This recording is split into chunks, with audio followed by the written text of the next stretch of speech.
YouTube. Okay.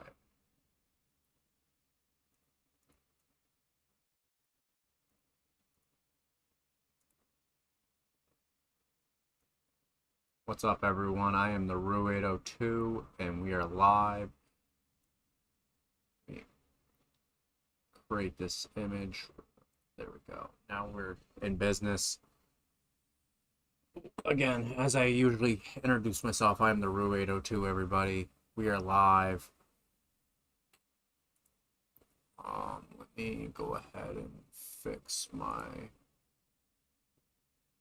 custom browser doc. Oh,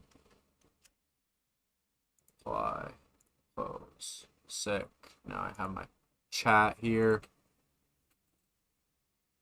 RX successfully joined the channel. Oh, well, my bot will actually work this time?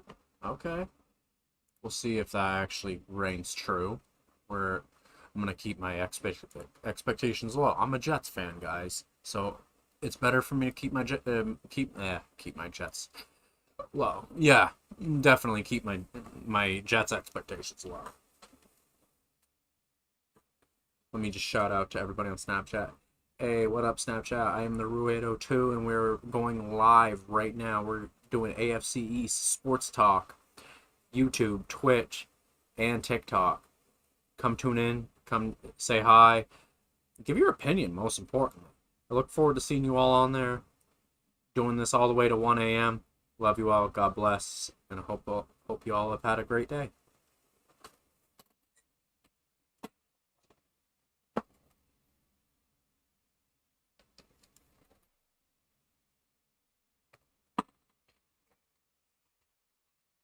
Last but not least, let's get TikTok up and running. Okay, we got the Tiki-Talk, as I like to call it sometimes. The Tik-a-Talk. Here we have one of the most dangerous creatures. First thing I see as soon as I open my frickin' phone is a video of a cat. They're calling the cat the most dangerous animal. I'm like, that's freaking hilarious.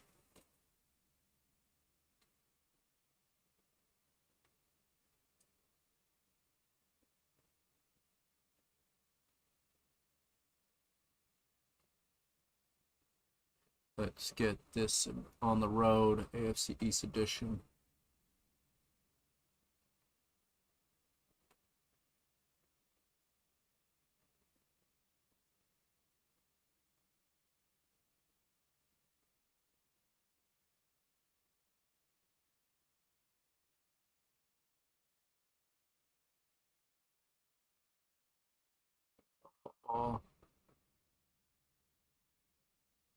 And the live goal, gonna have our live goal be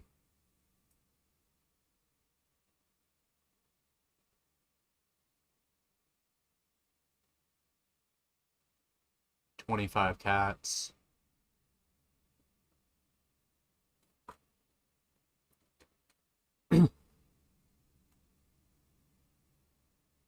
Gotta email myself the much needed credentials so I can actually get us up and running on there.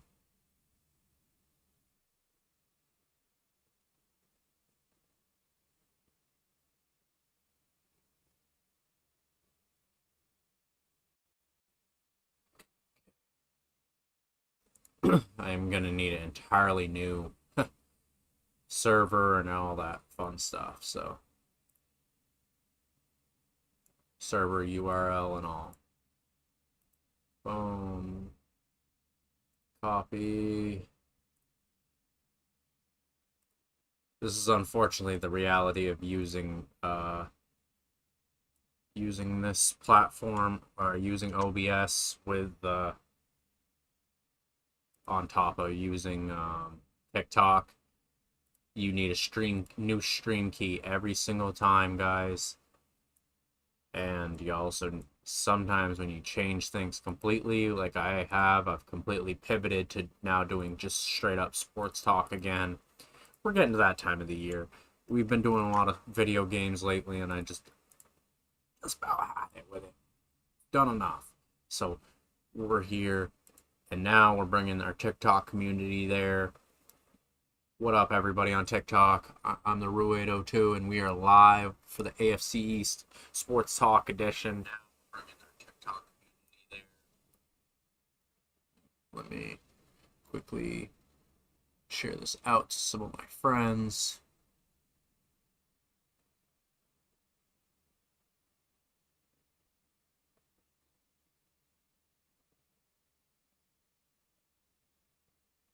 All right, we're here. We're ready for the AFC East Sports Talk edition, guys. Okay, we're ready to go. So, and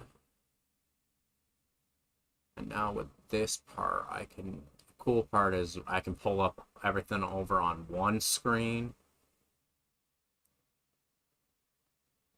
So we'll keep OBS on this side. Move that to the other monitor.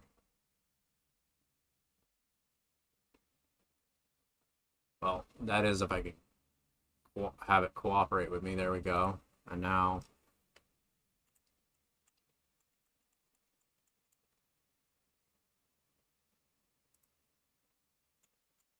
so first team right off the bat, we're going to talk about my JETS, Jets. So let me quickly pull up so we can review what the Jets season.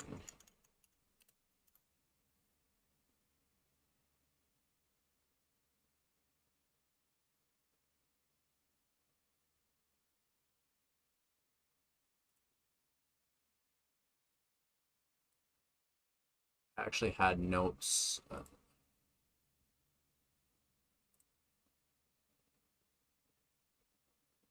Motherfucker, I already have AI. Gemini. Y'all.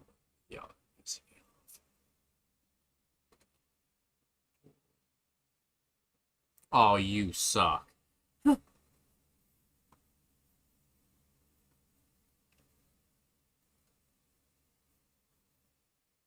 Whatever. Anyways. So, quickly, I'm gonna try to pull up the New York Jets offseason moves. I don't know all of them, unfortunately, off the top of my head, guys, even though I am a pretty big Jets fan.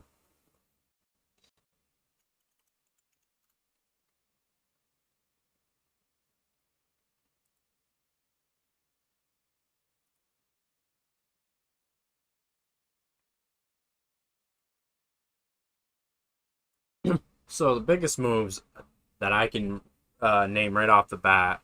So we had quarterback Geno Smith acquired basically for pretty much nothing. You had safety Minka Fitzpatrick, again, very basically low end like offers for these guys that we were able to pick up.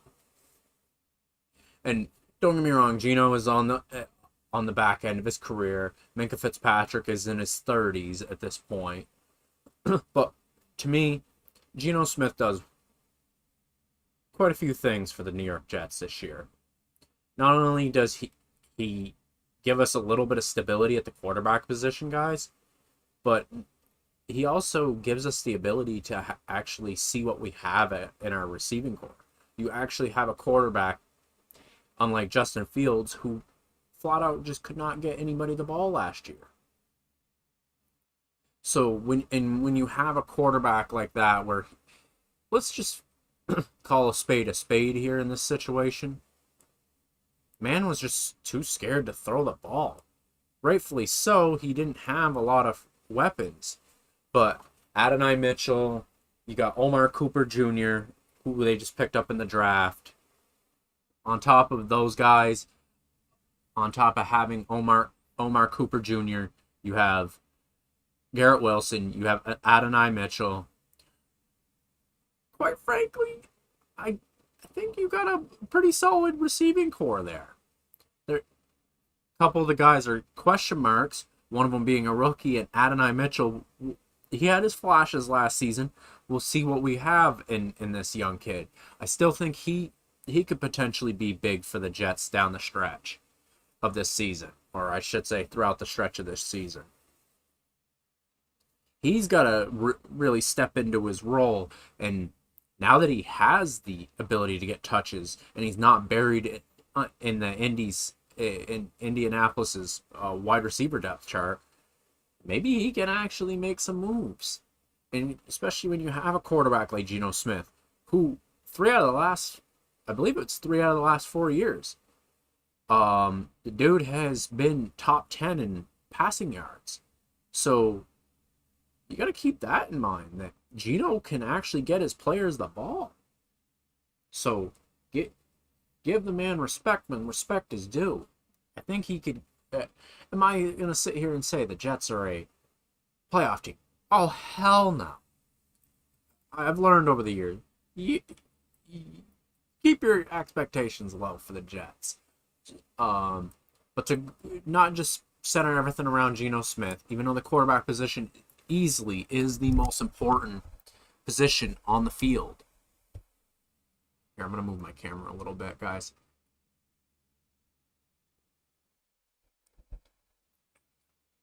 I like that better.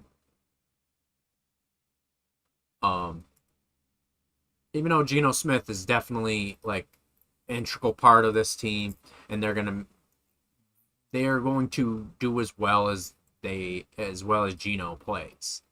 Realistically, that's what, if you want the God's honest truth, that they're going to do as well as Geno plays in a lot of ways. But then you also have Breece Hall, Braylon Allen, and Isaiah Davis. Those are key players as well. But we're going to go into the X factors towards the end, in both offense, and defense, everyone. So some of the other moves we did there. Already talked about the Minkah Fitzpatrick deal. I think that's a very good deal. They also signed him to a 3-year, $40 million extension, guys. I think that was a great move, but to shore up the safety position.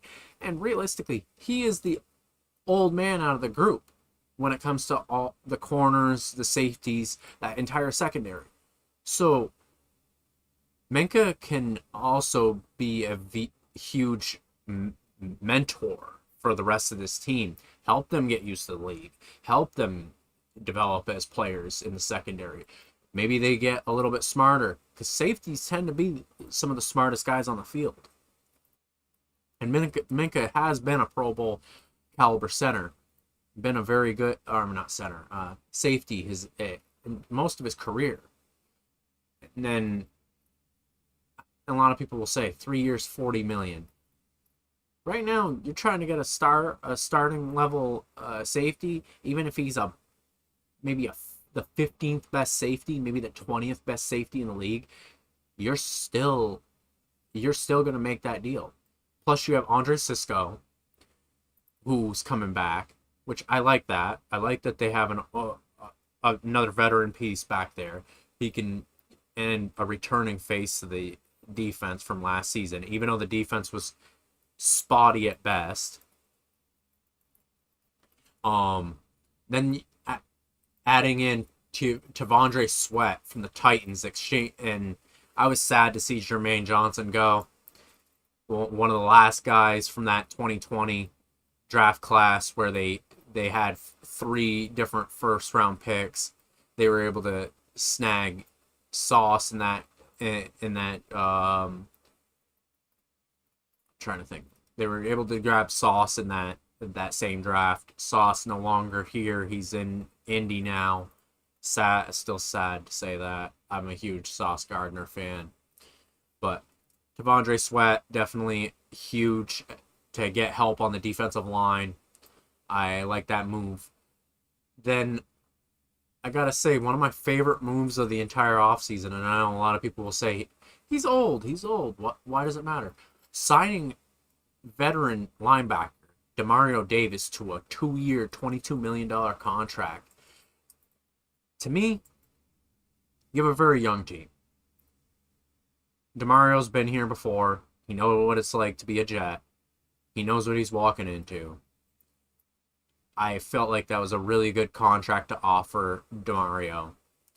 And he, to me, you brought him in for two reasons. The guy is still playing at a pretty good level for his age.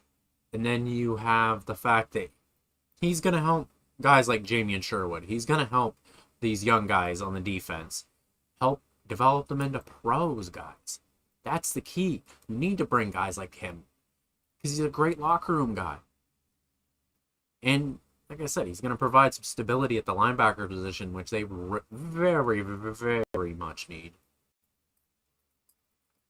And then they managed to also bring in Joseph Asai.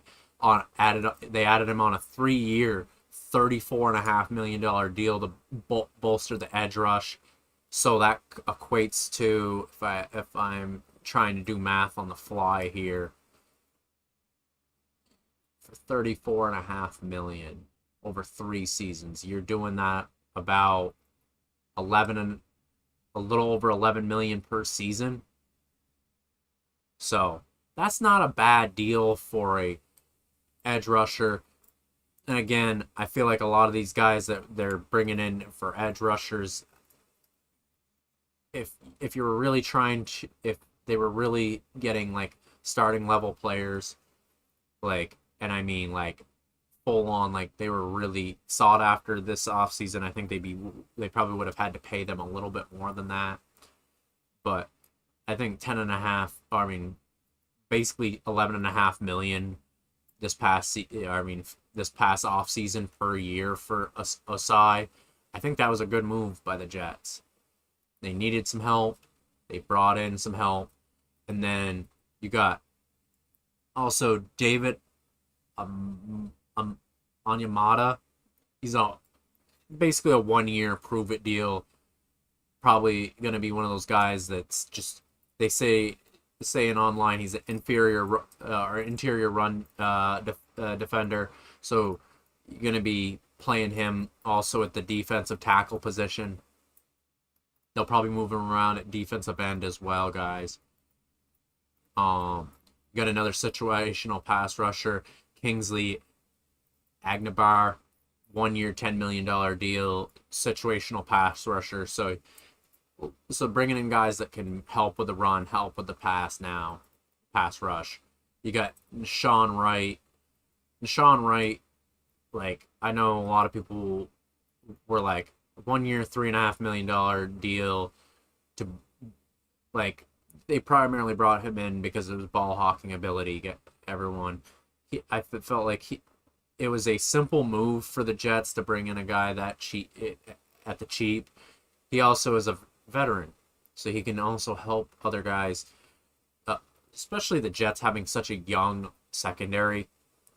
Deshaun Wright's signing, it wasn't one of them splash moves. You're not going to be sitting there like, oh my God, we got Deshaun Wright.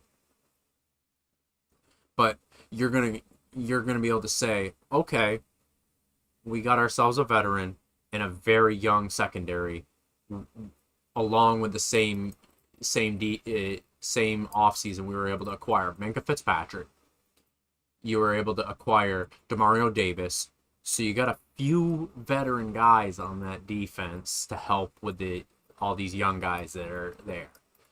And I think it's only going to be beneficial to those young guys. And who knows, maybe these guys only stay for 1 year.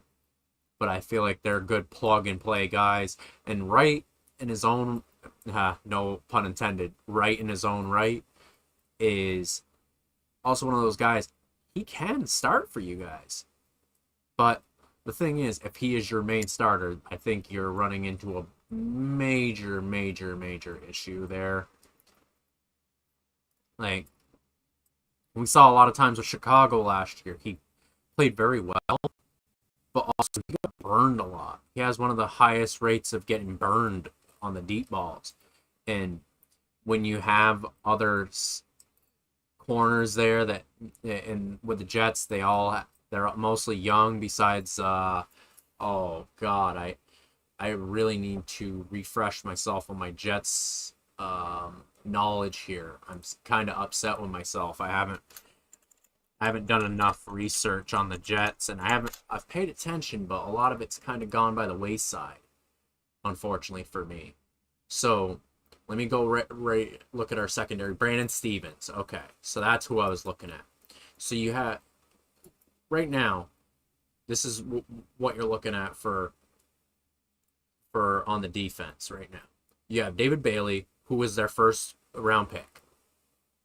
A lot of people were, I don't know, iffy about him. It seemed like, which I didn't understand that at that pick. I don't think you're taking the best. Realistically, he was the best guy with the highest sack rate when it came to defensive lineman last year in college. I don't think you screw up by having him there.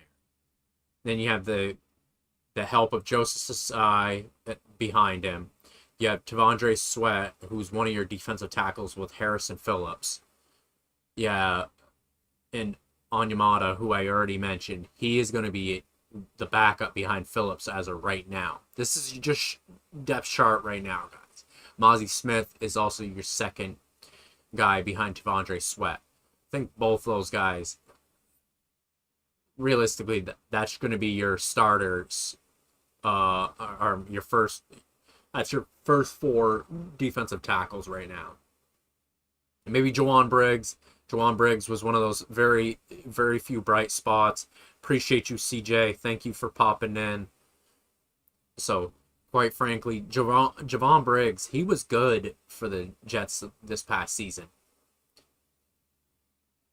But another guy, I'm very interested to see what happens with this guy this year is Will McDonald IV. Will McDonald IV has been quite like a difference maker on the edge for us getting to the quarterback. But my other thing is this, is like with the help of David Bailey there, with the help of Tavondre Sweat, like do we truly see this guy really truly unlock it, like, and become what we want him to be, which is a 10 plus sack guy a year? And that's what you need from Will McDonald IV. I feel like he's coming into a year where he has to perform. Even if you're going to be on a shitty team this year with the Jets, I don't think he's going to be a 10 sack guy. I hope so. To me, it is a big year for this kid. He has to put up the numbers. A lot of people were wondering what were the Jets doing when they drafted this guy. He hasn't had an amazing season, but he also hasn't had bad seasons either. I'd say the first year he wasn't that great, but he was also didn't play very many of the snaps. And now that he's had to play the snaps, he's had decent numbers. He just needs to play. I just think he's needed a little bit more help on that defensive line. So to me, having David Bailey there, Tavondre Sweat, and the fact that they have so many guys on that defensive line, because I'm looking at the spots right now. You have 4, 8, 12, 16 guys on the defensive line. More than likely, those guys are probably not all going to make the team. Let's just be honest here. You're probably going to cut off about four of those guys. So you're going to probably go into the season 3, 6, 9, 12 guys out of that entire 16. Because I imagine fourth string guys are probably going to end up on practice squad. Who knows? But also a lot can happen. Injuries can happen. So, but I feel like that defensive line is probably going to be one of their strong suits for this season. You got, and like I said, having Demario Davis, Clino McCrary Ball, he played a little bit of linebacker for us last season. And then you have Jamian Sherwood, who coming off kind of a weaker year for for us. So we got to see what we have in Jamian. Jamian needs to really step up this year and prove why we signed him to that big deal to begin with. Kiko Moago, I don't know enough about him to have a take on him, unfortunately, guys. We're going to click on him really quick to see. He was a 5th round pick last year out of Miami. He had 16 solo tackles, only playing 45 snaps, it looks like, the entire year. Oh, he only played in 5 games last year. So to have 45 tackles in 5 games, I like that. I like that. So Kiko, we'll see what we get out of this kid. It'd be nice to see a 5th round pick actually produce, though.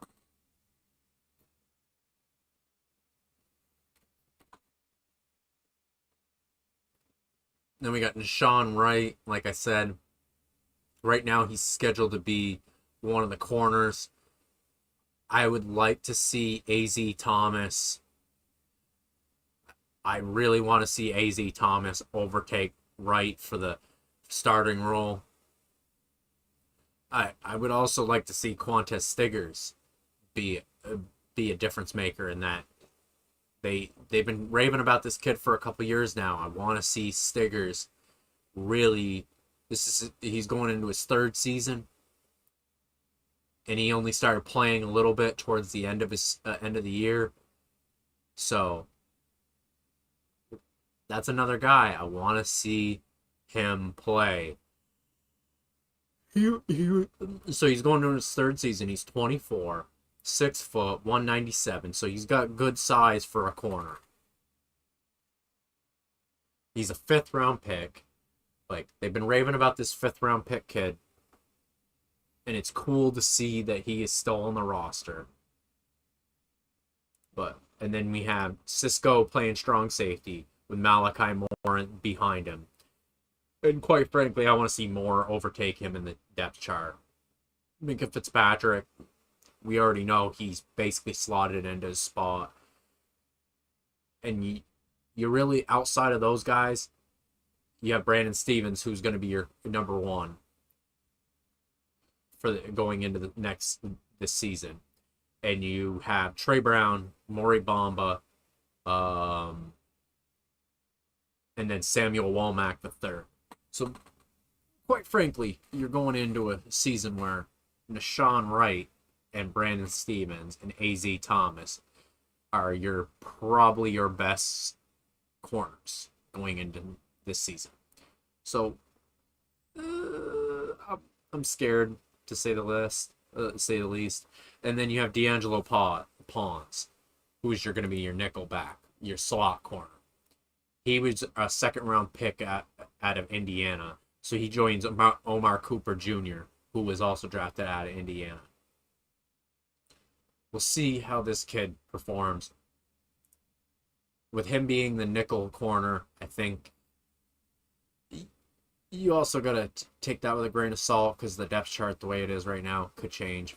Very much likely to change. You have Jarvis Brownlee Jr. right behind him, and Jordan Clark. So you have a little bit of veteran here with Jarvis Brownlee Jr. But the thing is, Brownlee Jr. also had his instances last year where he wasn't the best by any means. He played, I believe Brownlee played in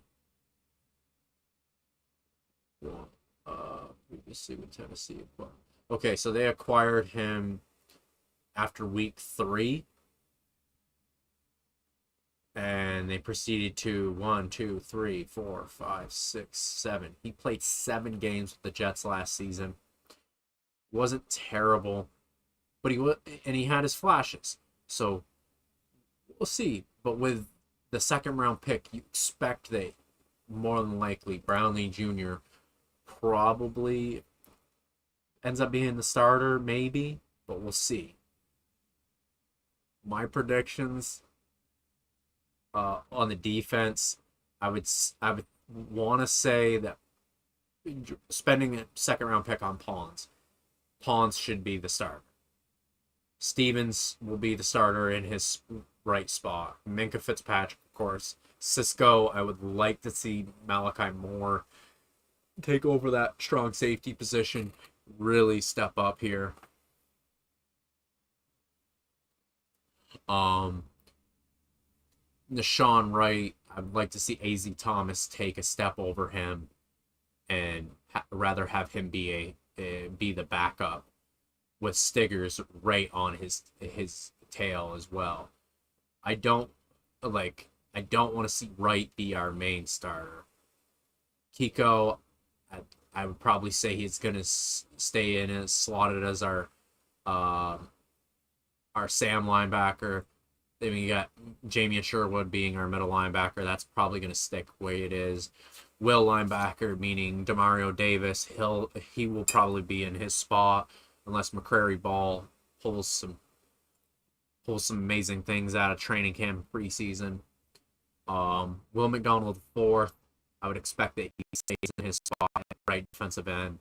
Harrison Phillips, I would imagine he stays at defensive tackle. He played really well. Tavondre Sweat, trading Jermaine Johnson for him, I would expect that he stays in his spot. And of course, David Bailey, the first round pick for the Jets, I would expect he will stay as your left defensive end.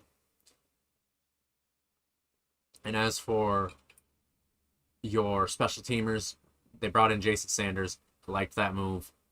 Jason Sanders has been one of the more consistent kickers. McNamara for a punter, he wasn't terrible last year. He's still very young at his position. He should continue to get better with age. Isaiah Williams, that part scares the shit out of me that he's the punt returner because he had some drop issues. I would love to see a guy that's popping up on the kick return depth chart is Arian Smith. I would love to see Arian Smith pop up there. And of course, I got to mention the longest tenured Jet, Thomas Hennessy, as our long snapper. Kenny and Nagawa, he is our kick returner. He is very solid at his position. And now let's go to the offense. You got Geno Smith, Cade Klubnik, Brady Cook, and Bailey Zappi. So realistically, Zappi's probably going to be the odd man out. Cook is probably going to be the practice squad guy, and Klubnik is probably going to be your backup behind Geno Smith. As people will say, Klubnik might be the guy that they can develop behind Geno. And who knows? I think realistically, you're going to probably see a Klubnik or maybe a Cook come in at some point in the year, especially if there's a Geno Smith injury or if Geno just flat out doesn't play well.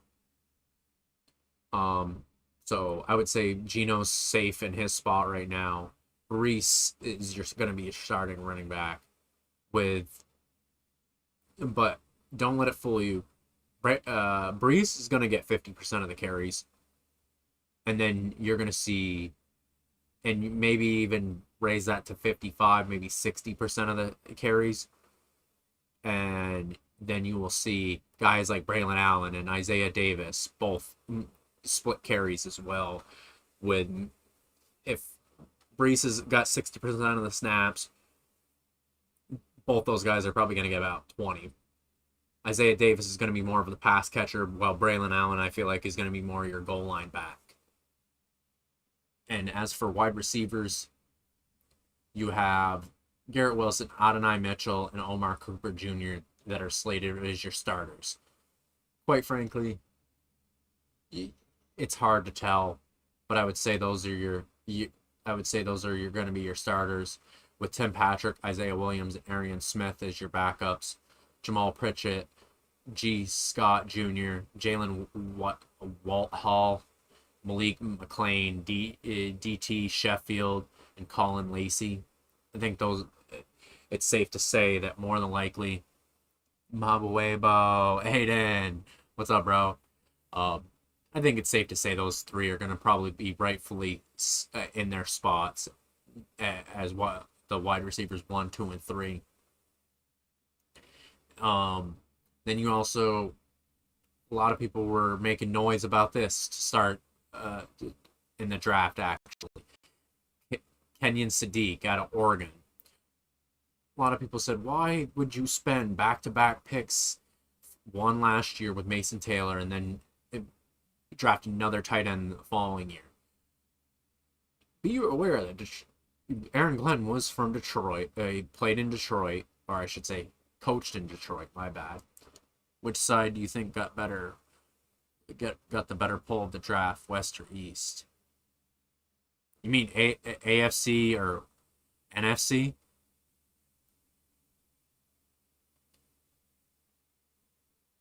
Um, that's tough because realistically, if you look at the Raiders, for example, they got the number one overall pick in Fernando Mendoza. He's still a question mark. Number one pick don't mean honestly mean that you hit the nail on the head either. We've seen that in previous years. But I might be a little I might be a little biased here, but I think the Jets really got a good draft class here with Omar Cooper Jr., Kenyon Sadiq. Um, they were also able to grab David Bailey. They had 3 first round picks. Um, they made a lot of moves to get back up in the first round. When it comes to their draft class overall, I feel like they made the most with what they had. Bringing in nickel corner, you brought in some corners overall.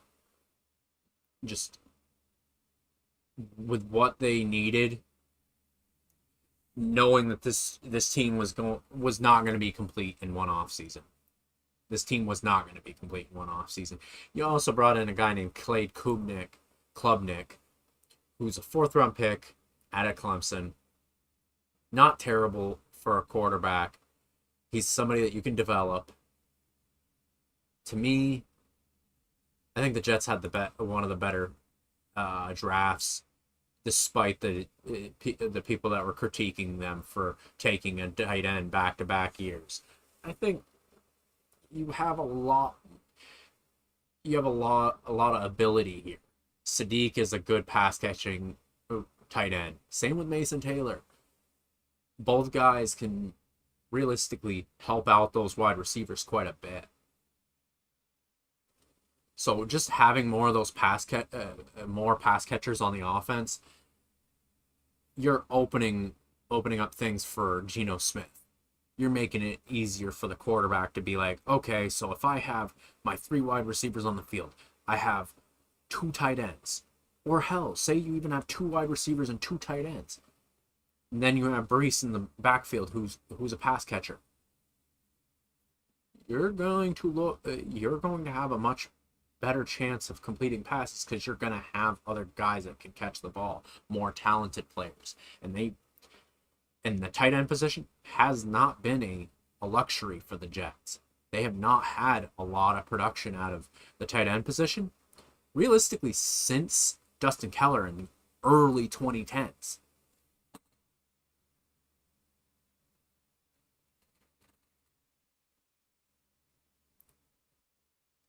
But to go on to offensive line, they address some of the offensive line issues, bringing in Dylan Parham.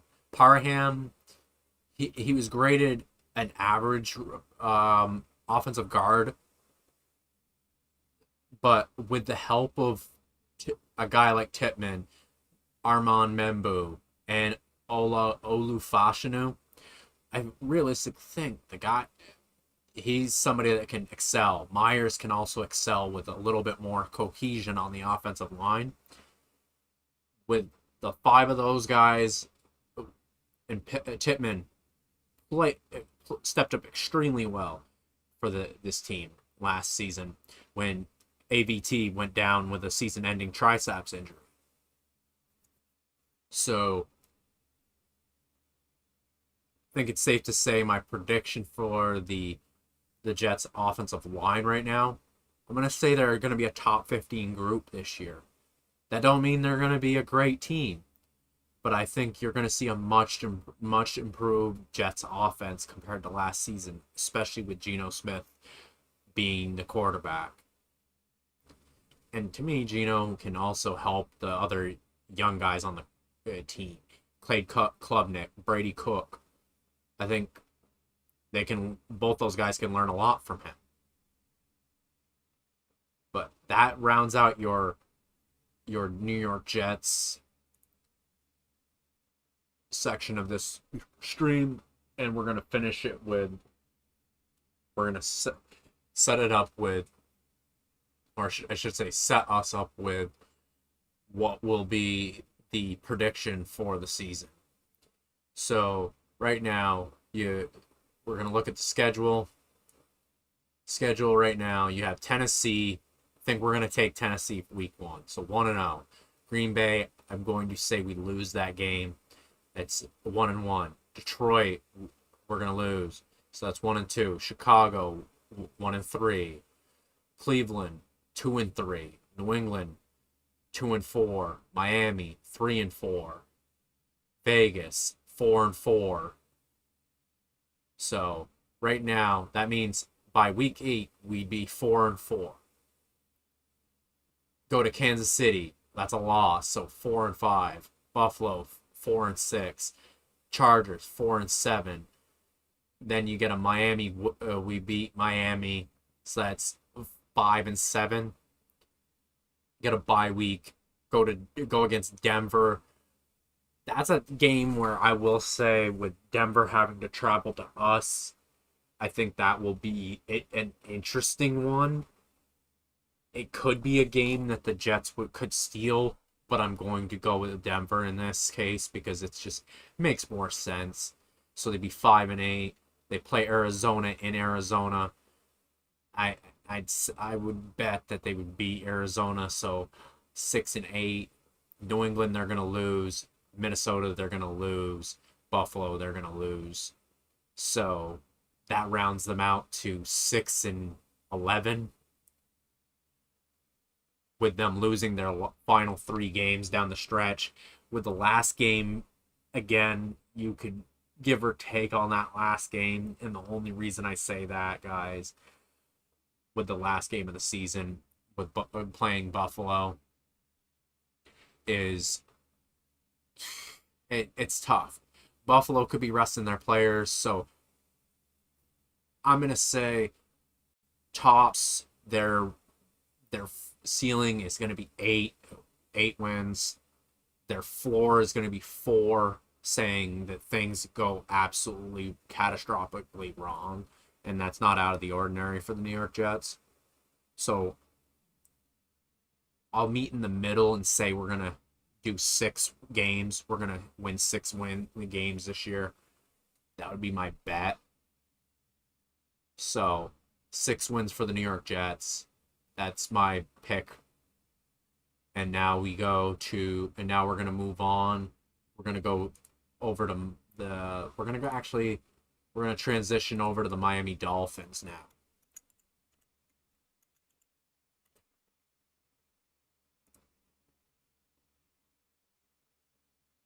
We're going to go through all 4 AFC East teams tonight. So don't worry, I'm going to do the same kind of breakdown for each team.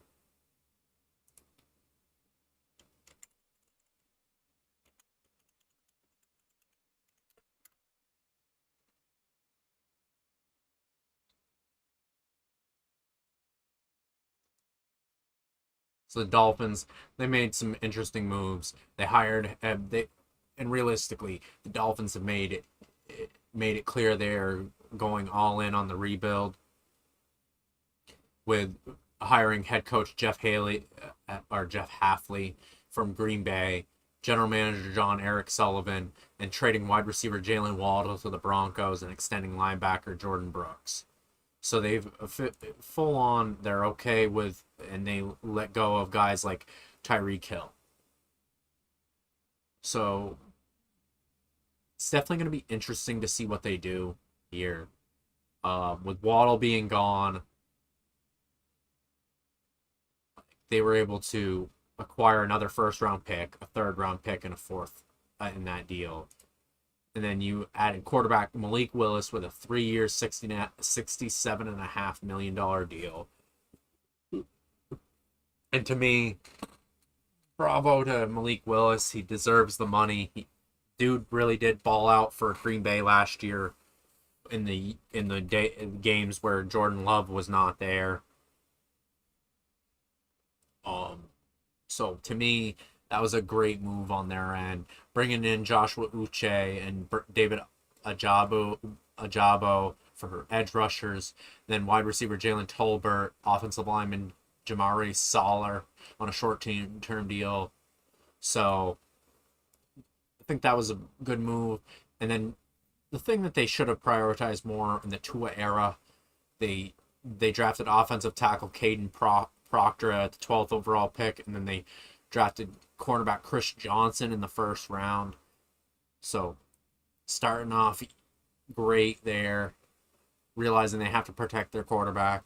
Malik Willis has a lot of upside. I would say even far more upside than say Justin Fields did, like for us Jets fans last season. So I would say, yeah, you know what? We'll see how that goes for them. Other than that, let's look at their depth chart. Going into the season, you got Malik Willis, Quinn Ewers, Cam Miller, and Mark Gronowski as your 4 quarterbacks. Ewers, I would say, is going to be there. Miller and Gronowski, I would say one of them ends up on practice squad and the other one ends up gone onto another team, more than likely. And as for your wide receivers, you have Washington, you have Tolbert, Chris Bell, Caleb Douglas, Theo. A lot of these guys, I'm just going to save us the issue here. You have three wide receivers, Malik Washington, Jalen Tolbert, and Tutu Atwell. The rest of these guys are kind of unknowns at this point, and you don't know what you're going to get out of these guys. And may I remind you, this team is more than likely going to be one of the bottom 5 teams in the league, more than likely, because they are, what I will say, seeing Jalen Reagor in their depth chart is interesting. Somebody that really never really panned out wherever he's played. Supposed to be one of them guys that takes the top off the defense. Maybe he can get the opportunities here in Miami with a guy that can basically cannonball throw that shit with Malik Willis. But it will be interesting. Malik has the ability to run. He has the ability to gun it down the field. And it's going to be truly an interesting year for the Dolphins. Outside of that, looking at their defensive setup, it's going to be a very young team. Outside of like Josh Uche and Jordan Brooks, this team is extremely young. Talking to some Dolphins fans recently, there's not a lot of expectations for this squad, which is kind of a good thing. Because if you don't have expectations, then then whatever. If you outperform the non-expectations, then you end up getting the fan base excited, and you have something to build on for next season. My Dolphins breakdown is going to be rather quickly. One thing I did leave out for the Jets was I did not put in a grade. I felt like the Jets had a B plus grade for the offseason. They could have definitely done more. I would have loved to see them solidify like a Kyler Murray or whatever, but hey. And I will say I credit the Dolphins signing Malik Willis and willing to take that risk with Malik Willis. I gotta say, kudos to them for getting a guy who can potentially be their starter for years to come. and not just signing him to a 1 or 2 year deal. They signed him to 3 years. So giving him a vote of confidence for sure here. But I would say Miami. Um, we'll go through their schedule really quick.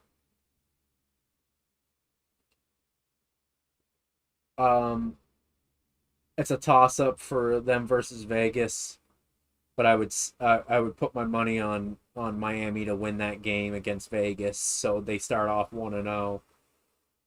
They lose to San Fran week 2, lose to KC week 3, lose to Minnesota week 4. Um, it's gonna be a shootout in some ways against Cincinnati. I feel like that's a winnable game just because Cincinnati's defense is not very good. Um, but I will still go give it to Cincinnati. Um, quite frankly, so that means they're 1-5. Then they go into the bye week. Then they play us, and I already said they would lose, so that's 1-6. They play New England, that's 1-7. Play Detroit 1-8. Indy 1-9. Buffalo 1-10. They play us 1-11. Denver 1-12. Chicago 1-13. Green Bay 1-14. Los Angeles 1-15. Yeah,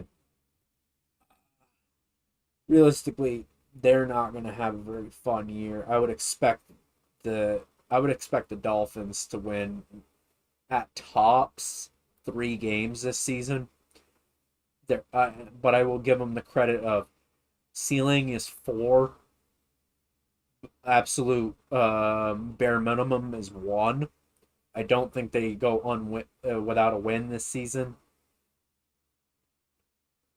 Um, but yeah, it's going to be a tough season for the Dolphins. I would say, like I said, 4 wins is your absolute max. 1 is your least, and I will meet in the middle, kind of. We'll say 2 wins for the Dolphins this season, with them winning a game or winning a game that they are not supposed to win. But as for their off season, for a start of a rebuild, entirely new coaching staff, entirely new GM. I gotta give it to them there. I'll give them a B- for their off season for what they were able to acquire and everything. It's just the problem is they didn't acquire like anybody that's really like sticks out to me. So now let's go to a more exciting team, a team that I'm very much like. Even though I'm a Jets fan, I am excited to talk about the Buffalo Bills and this. And just Chronix, thank you for popping in. We're going to talk about the Buffalo Bills now. We go look at their depth chart. The biggest move of the offseason to me, and I give them a huge fat A plus for this move, going to get DJ Moore, getting a guy who can be a number 1 wide receiver for Josh Allen. They needed that. They absolutely needed that. So Josh Allen gets his number 1 wide receiver in DJ Moore. You have Khalil Shakir, Joshua Palmer, and you still have some depth with Keon Coleman off the bench, Skylar Bell, and Nicole Hardman, who more or less is your veteran presence there to help round out that receiving core. And you got some other guys behind them. But those are the main players I'm going to focus on. To me, again, A+. That was such a great move. Also, oh, shit. Breaking news out of the Major League Baseball. I got to see this. Most likely to land reveals. Oh, deal hasn't been done. Okay, I was about to say Tariq Skubal might have just gotten traded, but no. They fuck with me there. Clickbaiting bastards. So Joe Brady is your new head coach. in Buffalo. They let a lot of their vet guys go. A lot of the guys that have been there for a while. They brought back Connor McGovern. They bring in Cushenberry. It shall be interesting. I think this Buffalo team is still going to be really good. Having Dalton Kincaid and Dawson Knox, I think both those guys in the tight end position, that's really ideal. Having two good tight ends. Bringing in C.J. Gardner Johnson to now sounds like he's going to be playing nickelback. That's gonna be cool to see. He'll probably play a little bit of hybrid of like safety and nickel. Would not be surprised at that. But they're gonna have a lot of new moving pieces. We'll have Bradley Chubb there, which Bradley Chubb, when healthy, is a pretty good player. Ed Oliver still there, so somebody that's gonna captain the defensive line there for sure. Um, Tyler Bass is back again. They brought back their punter. But realistically, I like this Buffalo Bills team. I would say overall, even though they let a lot of guys walk, I would say because of the DJ Moore trade, and that was a bit, to me, that was the best move that they had made the entire offseason. I got to give them an A minus on this offseason. I think what they were able to do, they had to bring in a new voice. Joe Brady, who has had success with Josh Allen, he was their OC. They promoted him to their head coach. And to me, sometimes you just need a new voice. Sometimes you just need a new voice in that locker room. Like, Sean McDermott wasn't getting shit done. They kept falling short in the playoffs, and maybe this is the spark they needed to get somewhere on the offensive end.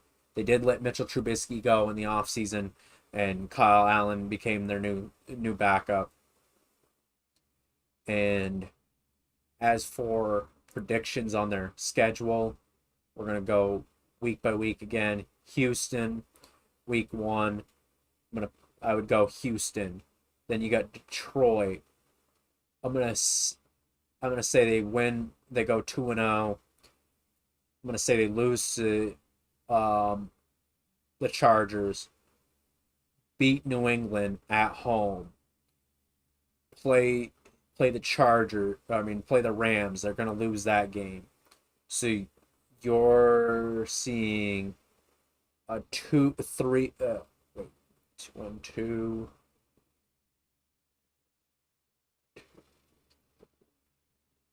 So 3-2 out the gate. Then they're going to play Vegas. They're going to win that 4-2. Baltimore 5-2. Minnesota 6-2. Us 7-2. Miami 8-2. Kansas City. That's going to be such a fucking good matchup. But I'm going on a Thursday night. I'm gonna, since Buffalo's gonna be at home, I'm gonna give it to Buffalo 9-2 for Buffalo. Then they play New England in New England. I'm gonna give that one to New England. That's 9-3, right? Yeah, 9-3. So Green Bay. I'm gonna say they beat Green Bay. They beat Chicago. I think they lose to Denver, beat us, and beat Miami. So that means they go 13-4 on the season, which is about where I said they were going to land. So I think best case scenario, they hit 13 wins. Worst case scenario, I think they win 11 games. So I'm gonna land right in the middle and say 12 wins overall. That's my That's my overall prediction. I said 13-4, but just some of that is having things go their way. Best case scenario for them. So we'll say 12 wins for the Buffalo Bills in their division, or and that should be relatively good enough for them to win their division on the season. What are you talking about, JU's asking? We're talking about the AFC East. We just broke down Buffalo Bills' individual schedule for this year. We're actually about to go to your favorite team, the New England Cheaties. I had to say it. I haven't called them the Cheaties in so long. I hate them bastards. But you know what? Like I said, 12 wins for for the Buffalo Bills. I'd say their ceiling is 13. I think that worst they win maybe 10, maybe 11, but I'm gonna set it right at 12. I think Buffalo will win 12 games this year overall. And now we're gonna go to our final team of the breakdown for tonight, and that is the New England Patriots, the 6-time Super Bowl assholes. So I have to say it. Are you I can't see why is my text so whoop whoop? He goes whoop whoop. All right. So now we got the New England assholes we're going to talk about. Okay, so of course you got quarterback Drake May. Tommy DeVito is your backup. I would expect that that's going to stay the same. Ramondre Stevenson and Trayvon Henderson, you know those two are going to be splitting carries the whole the whole season. And with the moves of bringing in Romeo Doubs and A.J. Brown, I felt like those were just pointing those out right now. You got to give New England a already on the season when it comes. On the off season, just because of the fact that they addressed a big need in the wide receiver spot, especially with Stephon Diggs having to negate his contract and let him walk. They did the right thing. Realistically, the Patriots did the right thing. They went out and got their young quarterback some targets to throw to. Dobbs and Brown both are going to make it easier for him in the long run. And you still have Kashawn Booty there at wide receiver. I give them an A on their offseason. My only critique, and that's from being a Jets fan here, because this guy came from the Jets, Elijah Vera Tucker. He is your left guard. Realistically, I'd say that's your biggest question mark on the entire offense, just because Vera Tucker, at least from a Jets perspective, I think in the entire 4-5 years, let me look at his years in the league. Pretty sure this is his 4th year in the league. No, this is his 5th year in the league. So this is his first year with New England. So the 4 years he played for the Jets, he only played 2 of those 4 seasons. The other 2, he suffered season-ending injuries. One of them was an Achilles tear, and the other one was a triceps tear. And so, from a Jets perspective, he stays healthy. He's going to be one of the top 10 best offensive guards in the league. I can promise you that. 100% promise you that. Vera Tucker will be one of the best offensive linemen in the league if he stays healthy. And the fact that they did draft not only did they draft Will Campbell last season for left tackle, but they also brought in Caleb Lomu as their other first-round pick from this season. So New England's doing it right. They're bringing in the tackles for the future. Lomu is right now seated behind Morgan Moses, which a little bit of a question mark with Moses because he's definitely on the downward trajectory of his career for sure. just age-wise. But Moses still a very solid right tackle. I would say overall, Patriots did really well. They also brought in Kevin Byard from Chicago.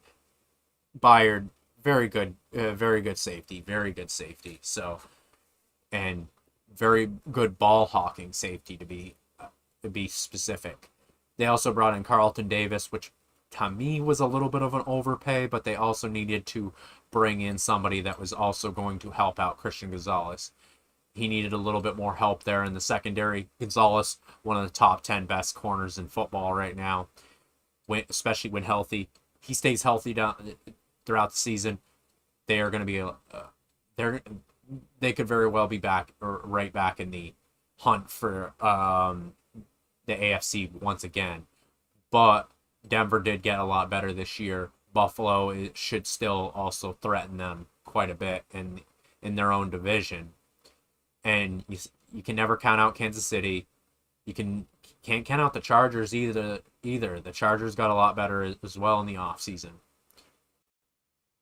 But overall, like, I think that's about it for teams that can actually like threaten the Patriots overall in the AFC.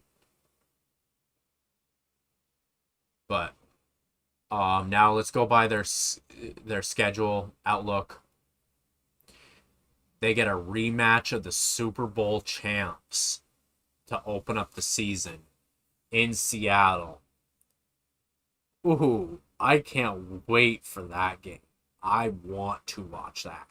I want to watch that. Sam Darnold gets his first ring, and they raise another banner in Seattle, being their second one. So I'm going to give that one to Seattle just because in Seattle it's going to be a game where emotions are high. And again, that game could go either way, but I would probably give that to Seattle to open up the season.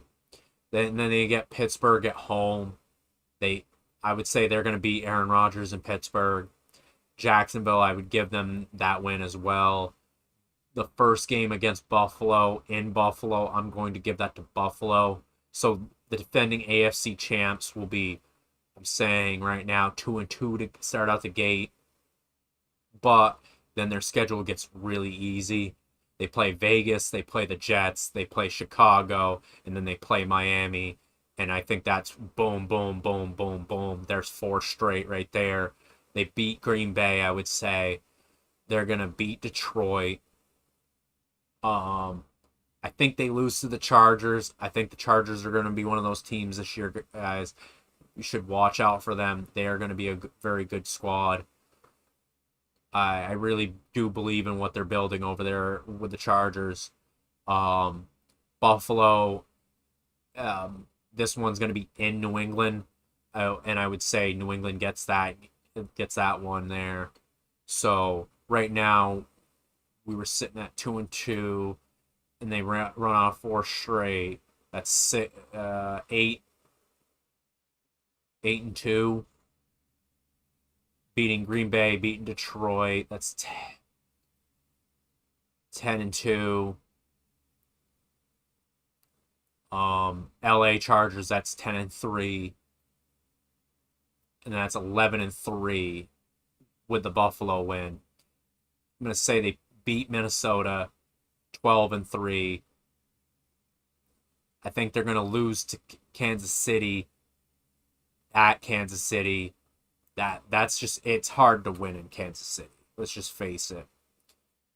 They're going to beat us, and I think they lose to Denver there in week 17 as well. And then they play Miami to close it out. So 13-14 wins for New England this year and I'm going to throw this in there. I'm going to say their ceiling is 14, but I'm going to say their floor is going to be 11. And I'm going to say they're going to be right there with Buffalo with 12 wins, and it's going to come down to realistically, it's going to come down to who plays better within the division, who plays better against the AFC. So, but my pick is definitely I'm picking Buffalo to win the division, but I think New England's going to be very, very close behind them. Like it's going to be less. It's going to be like a game, kind within a game, how the division's going to land.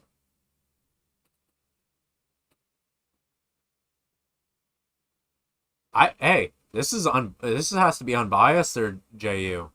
I I'm being a pure football analyst at this point and just saying it. The Jets, dude. If I came on here saying that the Jets are gonna win the Super Bowl, people would one think I'm smoking frickin' rocks, and two, I'd have no credibility at all. And I know the Jets aren't going to. I've seen the Jets suck 15 out of the last 16 seasons. One of which they still missed the playoffs, and then they went 10-6. Outside of that, yeah, the Jets sucked. So if I remotely think the Jets are going to do any better than what I said, which was at tops they win 8 games, their basement I'd say win 4 games, but I think Jets are gonna land at 6. The As for how the division's gonna lay out, I think it's gonna go Buffalo, New England, the Jets, and then Dolphins. Dolphins being probably a candidate for potential number 1 pick. Like they're gonna be bad. Dolphins are gonna be really bad. I would bet that they are the one of the very few AFC teams that gets swept by their entire division. They're going to go 0-6 in their division.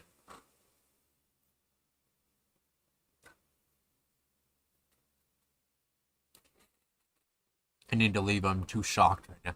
Yo, man's is wild right now for saying that.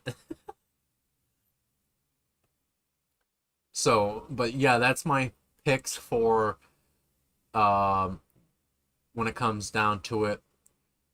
And as for tomorrow, just so everybody is aware for the scheduling of our streams for the week, if anybody hasn't checked out the Instagram page or the TikTok pages, I've also tried to post it on my YouTube as well.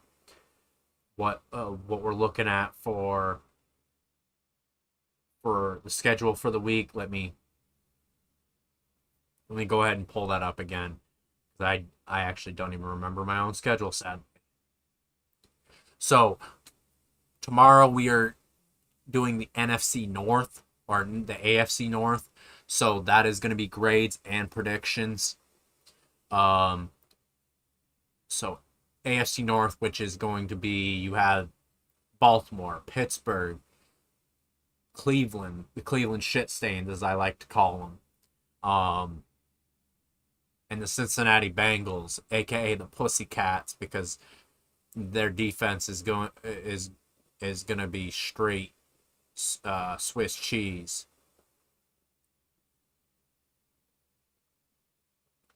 So safe to say, I look forward to that stream as well. It'd be cool to talk about Lamar Jackson, Joe Burrow, Aaron Rodgers, all in that one division. That's a much more entertaining division than the Jets division, because there's realistically only 2 teams that are going to perform out of that entire group. The Jets have the shock factor of they could win maybe 8 games, but again, they're probably going to have to win games that they're not supposed to. And who knows? Who knows? Maybe they win 9 games, but I'm keeping my expectations low. I'm going to say they win 6 games. But it's a step in the right direction. They're slowly building something in New York. So, but with that, I'm going to field whatever questions anybody has for me on the streams, the stream chats. If anybody has any questions, don't hesitate to ask. I really want to see what people have to say.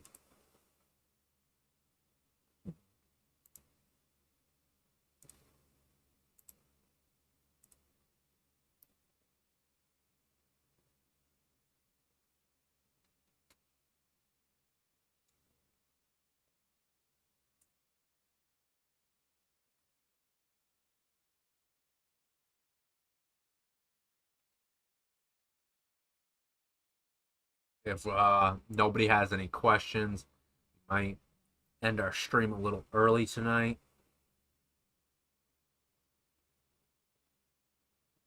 Let's see.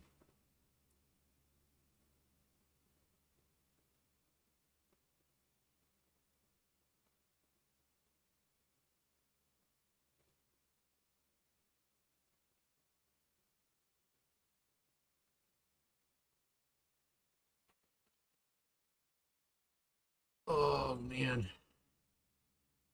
Right now, it's looking like we have nothing going on in the chats. Kind of disappointing. We're only a little over an hour in, but you know, it was a fun stream nonetheless, everyone. Again, review Buffalo, New England, Jets, and Dolphins as you're rounding out your AFC East division. My Jets still aren't there, but it will still be fun to watch nonetheless. Anyways, from me, the theroo802 all the way here in the 802. Appreciate you all so much for tuning in.